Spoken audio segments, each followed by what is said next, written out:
आज का टॉपिक जो है हम लोग का वर्क एंड एनर्जी, क्लास 9 का टॉपिक है वर्क एंड एनर्जी। तो जो मैं कोचिंग में पढ़ाता हूँ उसको मैं सेव करके रख लेता हूँ और आज मैं आप लोगों को इसको पूरा डिटेल्ड में बता रहा हूँ जो कैसे क्या होता है, वर्क में क्या होता है, वर्क से रिलेटेड क्वेश्चन कैसा आता है। तो सबसे पहले तो वर्क चैप्टर का नाम है वर्क एंड एनर्जी, इसीलिए पहले मुझे किसको देखना है, ये वर्क क्या होता है। तो वर्क क्या होता है, तो जब किसी ऑब्जेक्ट पे कोई फोर्स लगता है और बॉडी डिस्प्लेस्ड हो जाता है, बॉडी में क्या आ जाता है, मोशन आ जाता है, तो हम उसको कहते हैं जो वहाँ पे वर्क डन हुआ है, उस फोर्स के द्वारा एक वर्क हुआ है। जैसे मान लीजिए ये एक बॉडी है, इस पे अगर हम लोग एक फोर्स F लगा रहे हैं और बॉडी में डिस्प्लेसमेंट आ जाता है, बॉडी डिस्टेंस कवर कर रहा है, बॉडी क्या कर रहा है, डिस्टेंस कवर कर रहा है S, तो यहाँ पे वर्क डन हुआ है। कैसे हुआ है, क्यों, क्योंकि फोर्स लगने के बाद बॉडी में मूवमेंट आ गया है, मोशन आ गया है। तो जब कोई फोर्स लग करके किसी बॉडी में मूवमेंट ला देता है तो वहाँ पे वर्क डन होता है। अगर ऐसा नहीं होता, जैसे मान लीजिए एक वॉल है, उस पर कोई फोर्स लगा रहा है तो उसमें कोई मूवमेंट नहीं होगा, नो मूवमेंट। अगर ऐसा नहीं होगा, मूवमेंट नहीं होगा, तो वहाँ पे वर्क डन क्या कहलाएगा, जीरो कहलाएगा। लेकिन इस कंडीशन में फोर्स लगने के बाद डिस्प्लेसमेंट कितना आया है, एस आया है, इसीलिए यहाँ पे वर्क डन क्या हुआ है हम लोग का, एफ इंटू एस। तो पहला पॉइंट तो ये याद रखना है, जो वर्क कब होता है, जब बॉडी में फोर्स लगने के बाद, बॉडी में क्या होना चाहिए, मूवमेंट आ जाना चाहिए। ठीक है, तो देखिए पहला पॉइंट जो है इसमें क्या हम लोग लिखे हैं, it is done when force produce motion. पहला बात देखो ऐसे ही लिखे हैं, जो अगर किसी बॉडी पे फोर्स लग रहा है तो उसमें क्या आना चाहिए, मोशन आना चाहिए। दूसरा बात क्या होता है इसका फॉर्मूला, तो वर्क का फॉर्मूला होता है F मल्टीप्लाई S। वर्क का क्या फॉर्मूला होता है हम लोग का, फोर्स मल्टीप्लाई डिस्टेंस। दूसरा पॉइंट आपको ये याद रखना है। तीसरे नंबर पे देखिए क्या लिखा है, work done depends on two factors. तो अभी यहाँ पे देखिए दो फैक्टर है, एक फोर्स है और दूसरा डिस्प्लेसमेंट है या डिस्टेंस है। तो दो चीज पे डिपेंड कर रहा है वर्क, इस पे, फोर्स पे और डिस्टेंस पे। और कैसे डिपेंड कर रहा है, तो यहाँ से देखिए वर्क और फोर्स में डायरेक्टली प्रोपोर्शनल का रिश्ता है और वर्क और डिस्टेंस में भी डायरेक्टली प्रोपोर्शनल का रिश्ता है। ये कैसा होता है, इसका ये मतलब होता है, अगर मेरा एक क्वांटिटी जैसे वर्क इंक्रीज करेगा तो फोर्स भी क्या होगा, इंक्रीज करेगा, या फोर्स अगर इंक्रीज करेगा तो वर्क डन इंक्रीज करेगा। मतलब हुआ इसका कहने का, एक क्वांटिटी के बढ़ने से अगर दूसरा क्वांटिटी भी क्या हो, बढ़ने लगे, इंक्रीज करने लगे, तो वहाँ पे क्या होता है, आपका डायरेक्टली प्रोपोर्शनल का रिश्ता होता है। तो इसमें आपको ये ध्यान में रखना है, जो वर्क दो चीज पे डिपेंड करता है, एक फोर्स पे, दूसरा डिस्टेंस पे। अगर फोर्स बढ़ेगा तो डिस्टेंस बढ़ेगा, डिस्प्लेसमेंट या डिस्टेंस बढ़ेगा तो भी वर्क डन बढ़ेगा। ठीक है, नेक्स्ट है हम लोग का यूनिट ऑफ वर्क। जैसा कि फिजिक्स में कोई भी क्वांटिटी अगर पढ़ रहे हैं तो उसके बारे में, उसके यूनिट के बारे में पता होना चाहिए। तो अब देखिए फोर्स का यूनिट क्या होता है, न्यूटन होता है। फोर्स का ऐसा यूनिट क्या होता है, न्यूटन होता है। और डिस्टेंस का ऐसा यूनिट क्या होता है, मीटर होता है। तो यहाँ से क्या मिल गया हम लोग का, न्यूटन मीटर। और इसी का अनदर यूनिट है, दूसरा यूनिट क्या है, दूसरा यूनिट क्या है, वर्क का जूल। इसको किससे इंडिकेट करते हैं, जे से, कैपिटल जे से।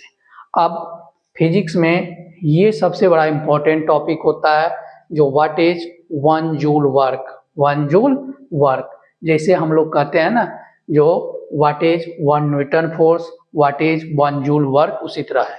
तो वन जूल वर्क कब होगा, देखिए अभी हम लोग क्या पढ़े हैं, जो W इज इक्वल टू क्या होता है, F मल्टीप्लाई S होता है। अगर W is equal to F into S होता है, work is equal to force multiply distance होता है, तो इसका मतलब हुआ ये 1 कब होगा, जब 1 न्यूटन का फोर्स किसी बॉडी पे लग के 1 मीटर का डिस्प्लेसमेंट ला दे। अगर एक बॉडी है उस पे 1 न्यूटन का फोर्स लग रहा है और बॉडी कितना डिस्प्लेस हो जाता है, 1 मीटर का डिस्प्लेसमेंट इसमें अगर आ जाता है, तो हम यहाँ पे क्या कहते हैं, जो वर्क डन मेरा क्या हुआ है, 1 जूल हुआ है। क्या हुआ है, 1 जूल हुआ है। तो देखिए कैसे डिफाइन किए हैं, when a force of 1 newton moves a body through a distance of 1 metre in its own direction then work done is known as 1 joule. अगर किसी बॉडी में 1 न्यूटन का फोर्स लगता हो और बॉडी 1 मीटर का मूवमेंट गेन कर लेता है, 1 न्यूटन का फोर्स लगने के बाद बॉडी में कितना डिस्प्लेसमेंट या डिस्टेंस आता है, 1 मीटर का, तो हम वहाँ पे कहते हैं जो 1 जूल वर्क हुआ है। इसके द्वारा 1 न्यूटन फोर्स के द्वारा। तो इस पेज में मुझे नहीं लगता आप लोगों को कोई दिक्कत अब होना चाहिए। नेक्स्ट पेज में क्या है उसके बारे में देखते हैं।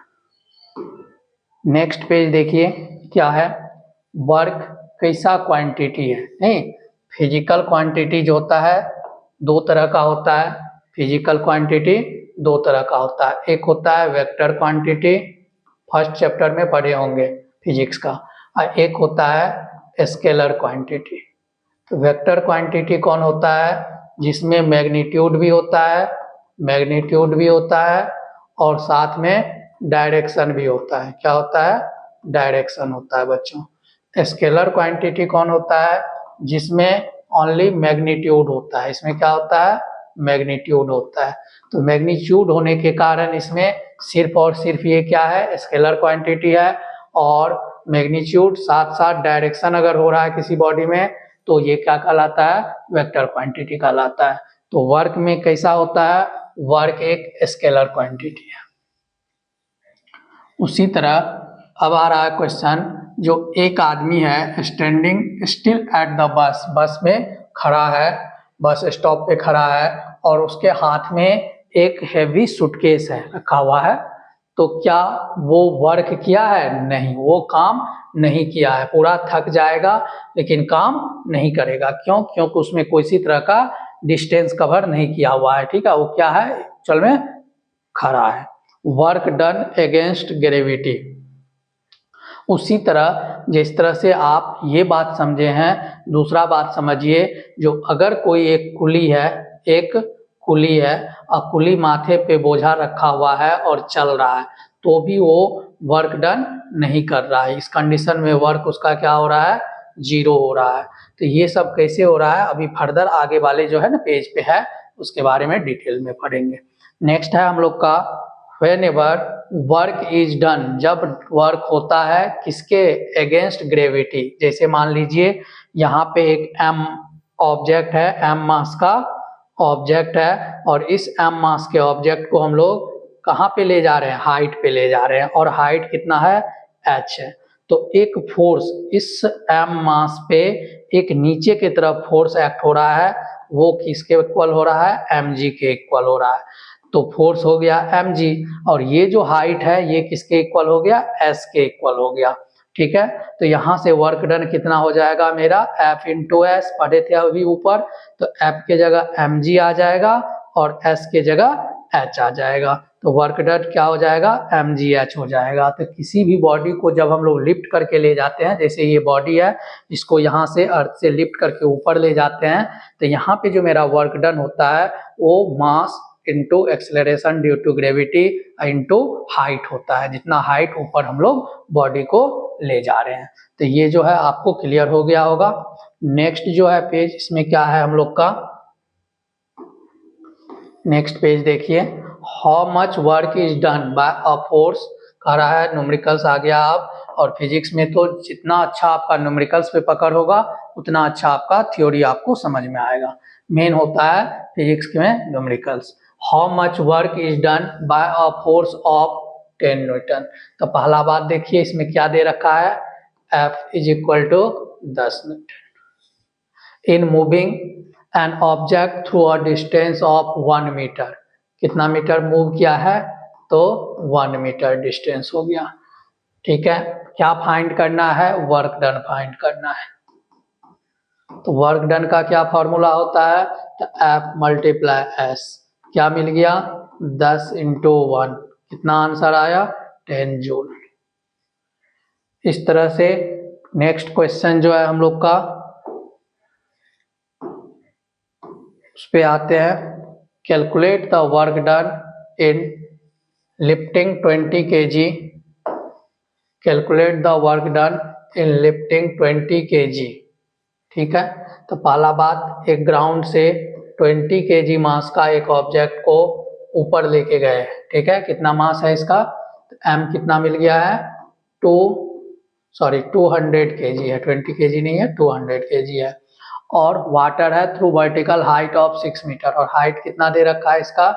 6 मीटर। हाइट कितना है? 6 मीटर हाइट है। और G की वैल्यू कितना लेना है? ये दे रखा है 10 मीटर पर सेकेंड। तो कितना वर्क डन हुआ है? इस वाटर को यहाँ से यहाँ तक ले जाने में वाटर है कोई, calculate the work in lifting the water. ठीक है, तो वाटर जो है 200 kg को लिफ्ट करके ऊपर लेके गए हैं। कितना वर्क डन हुआ होगा? तो फॉर्मूला क्या होता है? mgh। तो मास की जगह क्या लेंगे? 200, G के प्लेस पे 10 और H के प्लेस पे 6 और मल्टीप्लाई कर देंगे 12,000 जूल आ गया। तो बहुत ही आसान क्वेश्चन था। नेक्स्ट जो है हम लोग का टॉपिक क्या है? नेक्स्ट टॉपिक है हम लोग का एक कार है जो वेट उसका कितना है, कितना वजन है? तो 1000 kg है। कार का वजन कितना है, मास कितना है? तो कार का मास जो है वो 1000 kg है। तो ये मेरा क्या मिल गया? मास मिल गया, M मिल गया। और ट्रेवलिंग एट अ 30 मीटर पर सेकेंड, किस स्पीड से चल रहा है? 30 मीटर पर सेकेंड से चल रहा है। तो ये क्या हो गया? U हो गया। पहले क्वेश्चन पढ़ के आपको ये समझना होगा जो कौन कौन चीज गिवन है। तो U मिल गया कितना? 30 मीटर पर सेकेंड। और स्टॉप हो रहा है, जब भी बॉडी स्टॉप होता है तो फाइनल वेलोसिटी क्या होता है? 0 होता है। जब भी बॉडी स्टॉप करे तो फाइनल वेलोसिटी क्या हो जाता है? 0 हो जाता है। अब अगर ध्यान से देखा जाए तो V = 0 और डिस्टेंस क्या दे रखा है हम लोग का? 50 मीटर, S मिल गया। अब आप पहले लिखिए, M क्या है, मास क्या है? 1000 kg, फाइनल वेलोसिटी क्या है? 0, इनिशियल वेलोसिटी क्या है? 30 मीटर पर सेकेंड, और डिस्टेंस कितना है? 50 मीटर। पहले काम क्या करना है हम लोगों को? इसका एक्सेलरेशन निकालना है और फोर्स भी निकालना है। तो कैसे करेंगे हम लोग? पहले क्या जानते हैं, जो v² = u² + 2as होता है। क्यों? क्योंकि v का वैल्यू देखिए 0 है, तो यहाँ मिल गया v। फिर मुझे क्या चाहिए? u देखिए दे रखा है और s भी दे रखा है। तो एक अननोन चीज a क्या होगा? फाइंड हो जाएगा। तो अगर 2 अननोन चीज है तो फार्मूला अप्लाई नहीं होता है, एक अगर अननोन चीज है तो फार्मूला अप्लाई हो जाता है। तो v के जगह क्या लिए? 0 ले लिए, 0 का स्क्वायर। u के प्लेस पे क्या ले लिए हम लोग? 30। क्यों? क्योंकि दे रखा है 30 का स्क्वायर। और 2 × a के प्लेस पे नहीं है, a मुझे फाइंड करना है। और s कितना दे रखा है? 50, तो ये 50 ले लिए। अब क्या करेंगे? यहाँ से 30 का स्क्वायर कितना हो जाएगा? 9, 3 × 3 9 और 0 0, तो 900। ये 900 को उठा करके कहाँ ले जाएंगे? RHS to LHS, तो कितना हो जाएगा? -900। और यहाँ से 2 × 50 100 हो गया। 100 को क्या करेंगे हम लोग? नीचे ले आएंगे। तो 900/2 × 50 कैंसिल करेंगे, 0 0 कैंसिल कर दिए। 5 के टेबल में, 2 के टेबल में, 45 में कैंसिल किया और 5 के टेबल में 9 आ गया। तो a की वैल्यू क्या आ गया? नेगेटिव ऑफ, क्योंकि बॉडी स्टॉप हो रहा है इसीलिए क्या हो रहा है? रिटार्डेशन हो रहा है। तो a की वैल्यू कितना आ गया? -9 मीटर पर सेकेंड स्क्वायर। और उसके बाद मुझे फोर्स निकालना है। तो क्या होता है फोर्स का फॉर्मूला? M × N। तो क्या किए? मास के प्लेस पे 1000 लिए और एक्सेलरेशन के प्लेस पे -9, जो यहाँ से निकाले थे इसको पुट कर दिए। यहाँ से मल्टीप्लाई करने से क्या आ गया 9000 माइनस 9000 न्यूटन। अब वर्क का फॉर्मूला क्या होता है F इंटू एस होता है, इसलिए F के प्लेस पे माइनस 9000 इंटू एस के प्लेस पे 50 लेकर के मल्टीप्लाई कर दिए, इतना जूल क्या हो गया आपका आंसर आ गया। ये जो तीन फॉर्मूला है हम लोग का V equal to U plus A T, V square equal to U square plus 2as और S is equal to U T plus half A T square, इसको आपको याद रखना पड़ेगा, तभी आप क्वेश्चन इस टाइप का क्वेश्चन सॉल्व कर सकते हैं। नेक्स्ट जो क्वेश्चन है हम लोग का टॉपिक है वो क्या है, तो ये जो है फर्स्ट डे मैंने पढ़ाया था अपने कोचिंग के बच्चों को। तो अगर आपको वीडियो अच्छा लगे तो वीडियो शेयर कीजिए, लाइक कीजिए, सब्सक्राइब कीजिए, और उसके बाद मैं नेक्स्ट टॉपिक इसी का नेक्स्ट जो पार्ट है उसको लेकर के मैं सेकेंड वीडियो में आऊँगा।